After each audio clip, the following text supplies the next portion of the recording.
আজকে এসেছিলাম আমার একটা ছোটোবেলার বান্ধবীর বিয়েতে। এটা কিন্তু প্রায় ২ বছর পর, অ্যাক্সিডেন্টের পর আমার ফার্স্ট বিয়েবাড়িতে যাওয়া। তো প্রচণ্ড নার্ভাস ছিলাম। যাই হোক, ওকে দেখো কি সুন্দর লাগছে, তাই না? প্রচণ্ড মিষ্টি লাগছিল ওকে দেখতে সেদিন।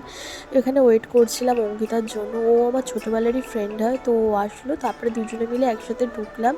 তো এখানে কিছু ফটো, সেলফি, খাওয়া-দাওয়া করলাম, পকোড়া খেলাম। এখানে আমপানের শরবত ছিল। ১.৫ মাস ধরে রাত্রিবেলা জেগে, জেগে অঙ্কিতা আর আমি অনুষার বিয়েতে কি করব না করব সেগুলো গসিপ করতাম। তো যাই হোক, এখানে গিয়েও আমরা গসিপ করছিলাম আর এখানে আইসক্রিম খাচ্ছিলাম। তো এই গরমের মধ্যে আইসক্রিমটাই আমার বেস্ট লাগছিল। যাই হোক, আইসক্রিম খেয়ে ওর সাথে ফটোশ্যুট করে তো খাওয়ার দিকে চলে গেলাম।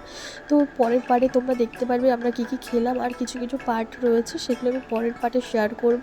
আর সবাই ওদেরকে আশীর্বাদ দিয়ে ওরা যেন সারা জীবন একসাথে সুন্দরভাবে সংসার করতে পারে। সবাই ওদেরকে ভালোবাসা দিও, আশীর্বাদ দিও, এটুকু চাইবো। চলো আজকের জন্য টাটা।